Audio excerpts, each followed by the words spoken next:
Ich weiß halt nicht, ob es wirklich nachts war oder ob es nur die Situation vorgegeben hat. Und ich dachte am Anfang ganz lange, dass es einfach Träume sind, weil tagsüber war alles super. Ich habe ganz viele Geschenke gekriegt, ich habe ganz viel Liebe gekriegt. Und in dieser Nachtsituation wurde ich halt immer missbraucht.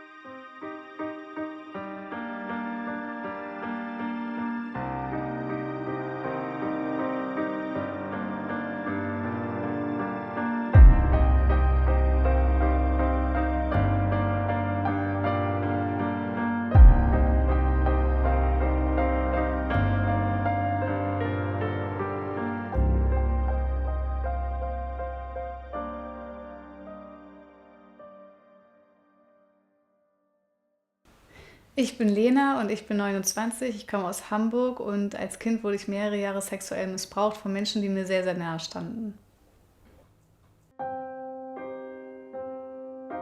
Mit 2 Jahren fing der Missbrauch an. Der ging, bis ich ungefähr 6 Jahre alt war. Und meine Mama hat auch gemerkt, dass ich verhaltensauffällig war.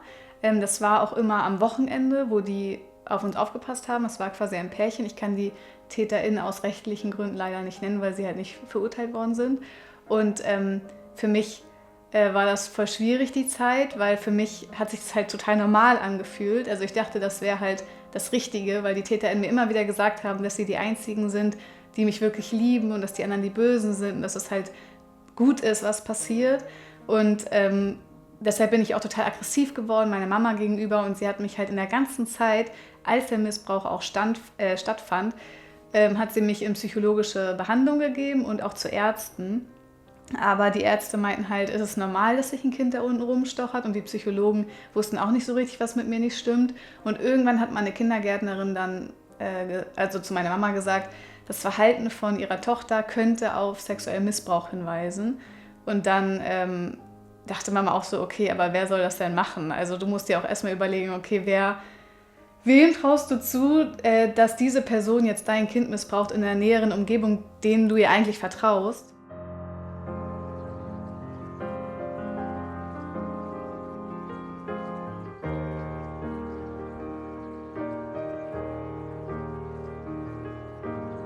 Die TäterInnen kenne ich, seitdem ich auf der Welt bin. Und ich habe die von Anfang an so geliebt. Also die waren so die wichtigsten Menschen in meinem Leben. Und das war für mich echt das Schwerste, dass ich Menschen, die ich liebe, die mir sowas antun und ich die nicht mehr lieben darf. Und eigentlich jetzt letztendlich war es nur manipulativ, und ich glaube, es ist auch eine gute Taktik, weil man redet natürlich dann auch nicht darüber, weil wenn du immer wieder gesagt bekommst, du darfst es niemandem erzählen, das ist unser Geheimnis, wir sind die Guten, der Rest ist das Böse, wenn man ein Kind immer so dahin manipuliert, dann glaubt es das ja auch total. Und ich bin so gegen meine Eltern, habe ich rebelliert, ich habe angefangen zu stottern, weil ich nichts erzählen durfte und dadurch so eine Sprachstörung auch entwickelt hatte, und das hat alles, also eigentlich ist das ein super Plan, um Kinder so gefügig zu machen, die Liebe auszunutzen.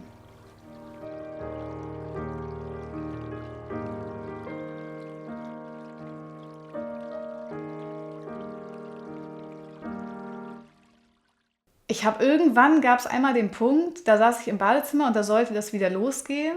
Und da habe ich gesagt, nein, ich will das nicht, weil das weh tut auch. Und dann haben sie aber meinen Kopf unter Wasser gedrückt und gesagt, entweder das oder das. Und dann habe ich gesagt, okay, das. Und sie haben auch so immer gesagt, dass sie dann so enttäuscht sind. Willst du uns wirklich so enttäuschen? Liebst du uns denn gar nicht? Und sowas. Und natürlich will man das als Kind nicht. Und man fühlt sich dann auch falsch, wenn man es nicht macht. Und trotzdem fühlt es sich aber nicht gut an. Und Schmerzen fühlen sich nie gut an. Und man will das als Kind auch nicht. Aber dadurch, dass also da waren auch manchmal andere Kinder mit bei, denen das passiert ist. Und auch so kleine Säuglinge. Und ich habe mich halt manchmal auch angeboten vor denen, weil die halt so richtig doll geschrien haben. Und ich halt natürlich gemerkt habe, dass die das so gar nicht wollen. Und ich wollte das auch auf gar keinen Fall. Aber ich habe dann gedacht, dass ich die vielleicht dadurch schützen kann. Und ja, man gewöhnt sich irgendwie daran, so schlimm das klingt. Ich habe die einmal wieder gesehen und da meinten die auch so, ja, ihr wolltet doch, dass das passiert. Und die denken wirklich, weil also die TäterInnen, die ich hatte, die waren wirklich pädophil, und die denken, dass man was Gutes dem Kind tut. Also die denken wirklich, dass dem Kind das gefällt, und das ist so krank. Why does she have to fight? You don't know her. Do you realize that you can easily destroy her? I like to show him how I want it right, but I'm afraid that I will hurt him and he feel rejected and ashamed. I try to touch her in the way I was taught on TV. Her eyes roll backwards, moans get louder, why she lied to me.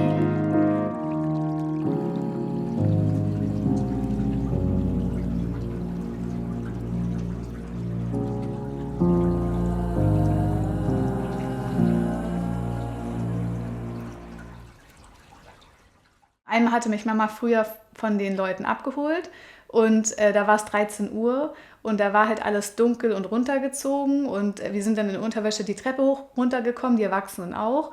Und Mama hat das dann halt mit diesem Hintergrundwissen direkt, also es hat direkt Klick gemacht und dann ist sie halt mit mir nach Hause und hat dann das Jugendamt angerufen und die meinten dann, man darf das Kind halt keine Worte in den Mund legen. Also man darf halt nicht sagen, ist das und das jetzt so und so passiert, sondern das Kind muss das von alleine erzählen. Und deshalb hat sie mit mir so eine Spieltherapie dann angefangen und dann habe ich ihr irgendwann eines Abends dann erzählt, dass es passiert ist. Dann sind wir auch direkt zur Polizei, dann wurde ein medizinisches Gutachten erstellt, dann ist rausgekommen, dass noch andere Kinder auch daran beteiligt sind. Die wurden alle untersucht, alle haben unabhängig voneinander auch das Gleiche ausgesagt, aber leider hat das nicht gereicht. Also es wurde zwar festgestellt, aber es hat nicht dazu gereicht, zu beweisen, dass sie auch diejenigen waren, die das gemacht haben. Und als ich bei der Polizei war und die Aussage gemacht habe, wurde halt ein Licht in mein Gesicht gehalten und eine Kamera. Und dann waren da Menschen, die mich halt so ausgefragt haben über etwas, was ich wirklich auf gar keinen Fall in den Mund nehmen wollte, diese Wörter. Die wollten auch immer, dass ich genau die Geschlechtsteile benenne und ich wollte die nicht benennen, weil ich mich so geekelt habe und so geschämt habe irgendwie. Und diese Situation mit dem Licht und der Kamera war ja auch genau die gleiche Situation wie beim Missbrauch selber. Da wurde ja auch so ein Licht auf mich gerichtet und eine Kamera und es hat mich irgendwie so in so eine, auch wenn man missbraucht wird, der Körper wird so, du trittst da so raus, als wenn du nichts mehr spürst und du machst dich so ganz fest. Und das ist eben auch da passiert und ich war einfach nur froh, als das zu Ende war.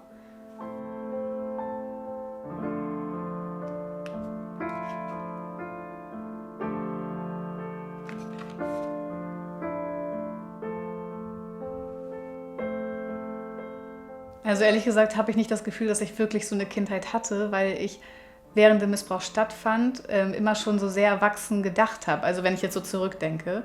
Ich habe immer schon gedacht, okay, wie mache ich das jetzt, dass ich da andere schütze? Wie überlebe ich da jetzt genau selber? Und wie gehe ich mit meinen Eltern um? Also ich habe mir schon früh immer viele Gedanken gemacht. Und auch als ich nachher die Therapie gemacht habe, und danach so diese Ängste überwunden habe, Stück für Stück. Also irgendwie hatte ich da schon das Gefühl, ich habe schon gefühlt 30 Jahre länger gelebt.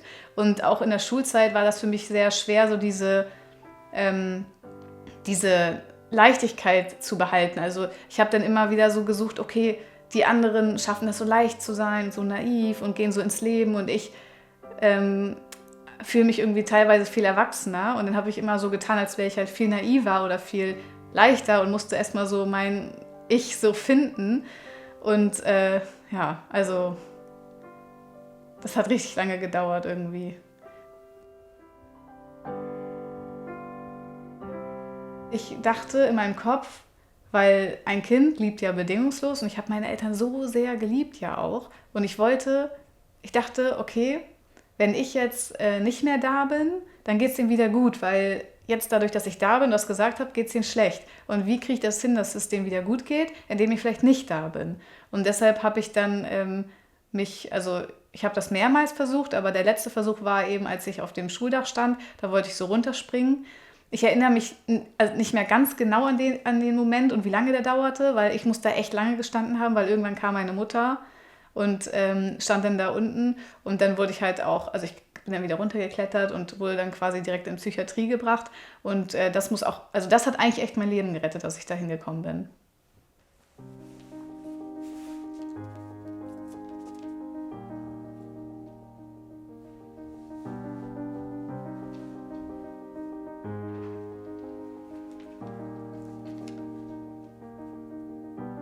Also die Therapeutin damals hat immer zu mir gesagt, Lena, da wo die Angst ist, da ist der Weg. Und sie meinte immer, das, wovor du am meisten Angst hast, da musst du lang gehen. Und ich hatte Angst vor Wasser, weil mein Kopf wurde in Situationen von den Tätern unter Wasser gedrückt, um mich eben wieder zu manipulieren. Oder eben auch in diesen Missbrauchssituationen mit der Kampf, dass ich gefilmt werde. Also ich hatte vor ganz, ganz vielen Angst. Ich hatte vor Menschen Angst, ich hatte da auch eine Sozialphobie richtig entwickelt. Ich habe niemandem mehr vertraut und ich wollte das aber wieder, weil ich wollte nicht den TäterInnen das Recht geben, über mein weiteres Leben zu bestimmen. Die haben mich so eingeschränkt und ich wollte mir das wieder zurückholen. Und ich habe gesagt, ich entscheide selber, wer ich sein will. Und deshalb habe ich angefangen, mich den Ängsten zu stellen, Stück für Stück. Und mich davon frei zu machen, dass ich eben genau vor diesen Punkten keine Angst mehr habe und wieder frei sein kann.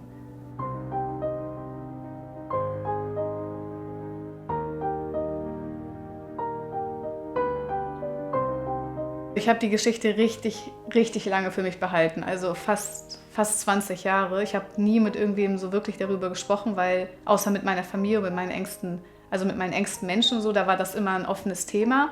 Aber ich habe mich immer dafür geschämt. Ich dachte immer, ich bin komisch, eklig oder andere verstehen das nicht oder schieben mich dann in eine Schublade.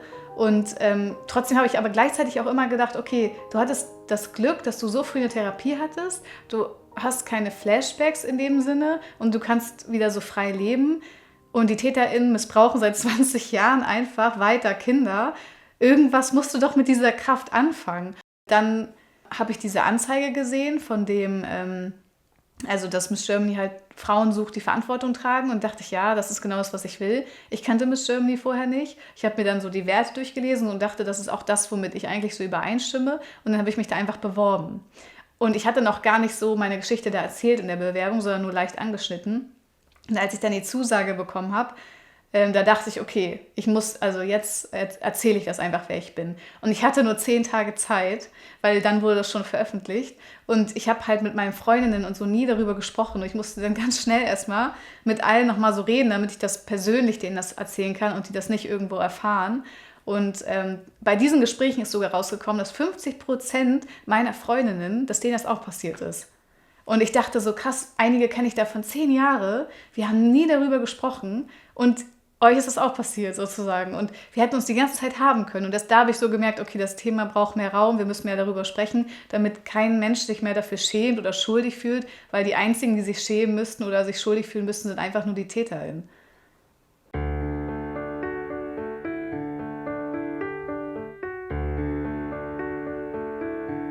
Mir gibt heute auf jeden Fall Kraft die Menschen um mich herum, weil ich habe mich ganz bewusst für ein Leben entschieden, was mich auch wirklich glücklich macht. Ich habe immer ganz genau geguckt, okay, was brauche ich, um glücklich zu sein? Und das sind auf jeden Fall Menschen, die mich wirklich lieben und die ich liebe, so wie ich bin und wie sie sind. Und alle anderen lasse ich einfach nicht in mein Leben rein.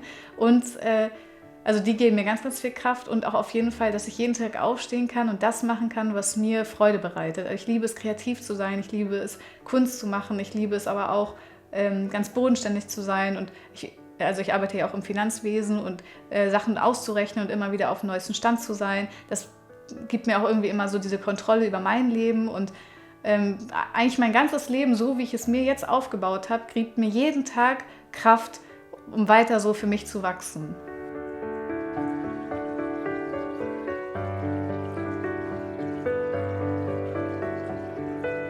Ich würde anderen Betroffenen auf jeden Fall erstmal sagen, dass sie sich nicht schämen müssen und dass sie auch nicht schuld sind, weil die einzigen, die sich schämen müssen und die schuld sind, das sind die TäterInnen. Und ansonsten würde ich Betroffenen raten, wenn es möglich ist, eine Therapie wirklich zu machen, weil man kann nicht alles alleine schaffen im Leben. Und genauso wie von Angehörigen von Betroffenen, man kann nicht alles mit sich selber ausmachen und man kann nicht alles alleine schaffen. Und eine Therapie oder da eine Begleitung zu haben, ist so wertvoll, um wieder in das Leben zu kommen. Und ich möchte auch auf jeden Fall sagen, dass es immer möglich ist, auch wenn man sowas erlebt hat, ein richtig schönes Leben wieder zu führen und zu vertrauen und zu lieben. Man muss den Weg halt eben nur gehen wollen, sich dem so zu stellen auch.